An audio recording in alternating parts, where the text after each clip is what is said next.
Доколку на светските финансиски пазари дојде до нови турбуленции, откако минатата недела силниот пат на американската берза ги стресе и сите други ширум светот, македонската економија за нив е добро подготвена, уверува гувернерот Богов.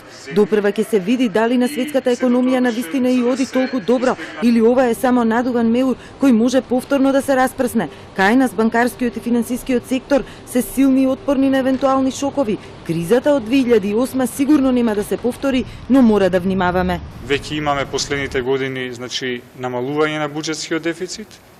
Верувам дека и наредниот период ќе дојде и до стабилизирање на јавниот долг. Фактот што во јануари беше издадена еврообврзница во многу поволен амбиент, значи исто така позитивно, односно се избегнува периодот на нестабилност кој што може да следи во текот на годината. И со тоа се обезбедени финансиите до некаде средината на наредната година. Играчите на светските пазари се нервозни бидејќи е јасно дека пари во економијата веќе нема да се вбризгуваат како досега. Добро е што во догледно време Европската централна банка нема да ја зголемува каматата, а и кај нас амбиентот е поволен. Дава ли тоа надеж дека може да се намали референтната камата на НБМ, која сега е на ниво од 3,25% и од која зависи формирањето на сите банкарски камати? И тоа прашање не се исклучува.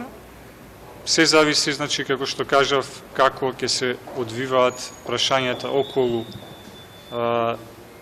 оние неекономски ризици, фискалната политика, платниот биланс и случувањата на девизниот пазар и поврзано и со каматната стапка и политиката на Европската централна банка. Токму глобалните предизвици во светот на парите ќе се дебатираат на меѓународната конференција, чиј домаќин во петок ќе биде Народната банка, на која ќе присуствуваат еминентни говорници, меѓу нив и Беноа Кере, еден од 6 постојани членови на ЕЦБ, како и Тао Џанг, заменик главен директор на Меѓународниот монетарен фонд.